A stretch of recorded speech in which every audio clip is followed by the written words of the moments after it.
Salut à tous les amis, j'espère que vous allez bien. On se retrouve aujourd'hui pour une nouvelle vidéo. On va revenir évidemment assez rapidement sur le match d'hier contre l'AS Monaco, puis sur l'actualité du Barça comme d'habitude, puisque évidemment, donc en parallèle du match le Gamper, il y avait beaucoup d'informations, parce que beaucoup de conséquences à tirer de certaines choses qui se sont déroulées lors de ce match.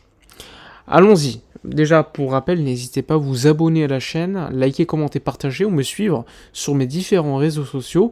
Tous les détails sont dans la description de cette vidéo.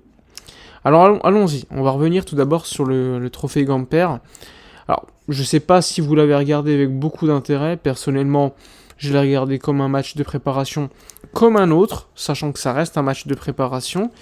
Alors, il faut le dire, hein, lors des matchs de préparation contre le Real, contre l'AC Milan ou même contre City, j'avais vu pas mal de situations qui m'avaient plutôt plu dans le jeu. Beaucoup de vitesse à la récupération. En fait, quand il y avait une récupération, c'était très vertical, très rapidement pour faire mal à l'adversaire. Lors du match d'hier, on n'a pas vu du tout cela. C'était même très inquiétant, une défaite 3-0 à plat de couture, alors que c'était, on va dire, non pas l'équipe potentiellement titulaire, mais avec beaucoup de joueurs qui seront titulaires. Un Lewandowski qui, encore une fois, physiquement, ne tenait pas le coup, pas bon techniquement non plus. Il y avait Rafinha qui n'a pas apporté grand-chose non plus. Une défense à la ramasse.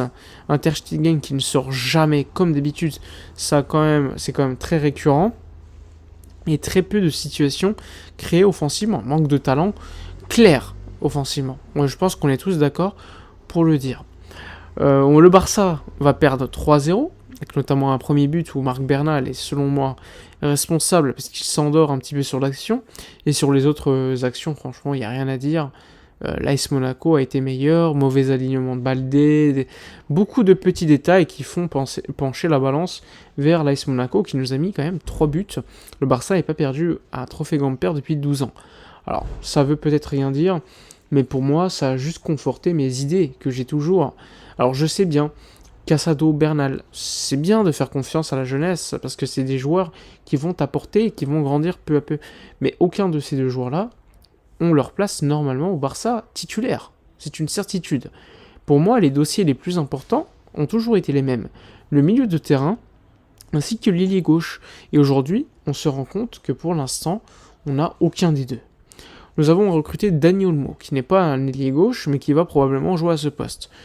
Pau Victor, qui est un joueur assez intéressant sur cette pré-saison, il faut le dire, mais qui n'est pas non plus un vrai ailier gauche. Ça reste un numéro 9, un joueur de soutien, mais c'est pas ce profil-là. Donc, au niveau de la planification sportive, il y a quand même beaucoup de choses à dire, et j'ai envie de vous dire que c'est maintenant habituel. Lors de ce Gamper, on n'a pas vu Victor Roquier, qui a toujours la fièvre, et qui est évidemment mis sur le côté par le club qui désire le prêter. Clément Lenglet est également absent, Clément Lenglet qui est en négociation avec pas mal de clubs afin de trouver une issue. Il y avait également les absences de Jong, d'Araujo, de Pedri, de Gavi, etc., qui sont blessés. Sur le match d'hier, franchement, beaucoup de déceptions sur le jeu donné par l'équipe. Rien de très plaisant. Et encore une fois, les mêmes problèmes. Un effectif qui n'est pas prêt du tout, un effectif qui n'est pas complet, loin de là. Il manque un latéral, il manque un défenseur de qualité. Il manque également des joueurs comme évidemment un ailier gauche, un numéro 9 qui est au top niveau, qui n'est plus le cas pour Lewandowski, un 6, etc. Aujourd'hui, l'effectif est beaucoup trop pauvre, selon moi, même si, encore une fois, quand je dis cela, je ne dis pas que l'effectif du Barça est nul. Loin de là. Je dis juste qu'il y a beaucoup de manques. Et je pense qu'on est normalement tous d'accord pour le dire.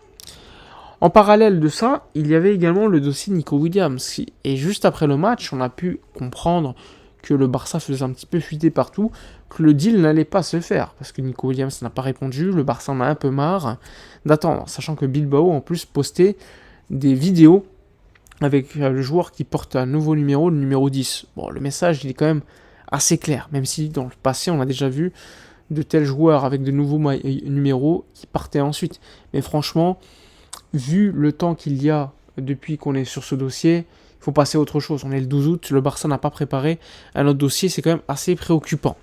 Il y a également, quand même, on va pas se mentir, des opportunités à saisir pour avoir une alternative. Le Barça pourrait avoir un Kingsley Coman, avec tous ses défauts, hein, toutes les blessures, etc., en prêt. Il y a également l'option Luis Diaz, qui est l'option qui le plaît le plus à Deco. Ça, c'est vraiment l'obsession de Deco. C'est Luis Diaz. Mais Luis Diaz, à quel prix? Est-ce que le Barça peut l'inscrire, etc., etc. Là aussi, c'est des sujets très compliqués. Mundo Deportivo a ajouté également le nom de Leao, mais Leao est beaucoup trop cher aujourd'hui pour le Barça. On a vu un Laporta après le trophée Gamper très préoccupé. Et c'est normal, il faut qu'il soit préoccupé. Et quand on lui posait la question sur Nico Williams, il disait on a une bonne équipe. Ouais, bon, on a quand même pris 3-0 par la suite. Et on n'a pas une bonne équipe. On a des bons joueurs et beaucoup de jeunes qui ne sont pas prêts et qui doivent grandir. Tout simplement. C'est pas qu'ils sont nuls, c'est qu'ils ne sont pas aujourd'hui dans un contexte favorable pour être peu à peu mis dans un 11. Aujourd'hui, on leur demande directement d'être dans le 11 et de compétitif niveau Barça. C'est impossible, tout simplement. Donc le mercato maintenant va se pencher sur l'ailier gauche, tout ça parce que le dossier Nico Williams a duré dans le temps sans grand succès. Évidemment, sans oublier d'autres postes, le milieu de terrain qui a mis de côté, le latéral. Le latéral reste Cancelo, le choix préféré du Barça. Si je devais faire un pronostic sur le mercato, ce serait que le Barça signerait un ailier ainsi qu'un latéral. À voir quels seront les joueurs choisis, parce qu'au niveau du marché, il reste très peu d'opportunités aussi. Et surtout, le Barça a un effectif tellement pauvre en termes à certains postes que c'est effrayant. On a beaucoup de joueurs qui peuvent jouer 10, Fermin, Dani Olmo, Pedri, etc., Gundogan. On a beaucoup de joueurs qui ont un profil assez similaire, mais on n'a pas, à certains postes, des joueurs qui font la différence. On n'a pas le Lewandowski en forme. On n'a pas l'ailier gauche, on n'a pas l'ailier droit qui peut nous donner 50 matchs au top niveau. Vous allez me dire, on a Lamine Yamal. Lamine Yamal est un extraordinaire jeune. Mais est-ce qu'il doit jouer tous les matchs de la saison? Pour moi, non. Et c'est pour cela, en ce sens, qu'il est important également d'avoir un banc de qualité. On a des joueurs de qualité sur le banc, mais je pense qu'il faut véritablement signer une colonne vertébrale de joueurs aujourd'hui au top niveau. Non pas des prospects, non pas des promesses, mais des joueurs prêts. Et ces joueurs prêts, ils coûtent cher. Et je préfère investir sur un seul joueur prêt qu'investir sur 3, 4 joueurs éventuellement qui peuvent devenir bons. Et je pense que maintenant le Barça n'est plus dans une situation où il peut faire confiance aux jeunes. Des jeunes, on en a suffisamment. Et de qualité en plus. Maintenant, il faut les entourer de joueurs de classe mondiale. Voilà pour la vidéo de la journée. On va évidemment attendre, voir ce qui va se passer concernant certains dossiers de mercato. N'oubliez pas de donner votre avis, likez, commentez, partagez. Moi je vous dis à la prochaine et d'ici là, comme d'habitude, portez-vous bien.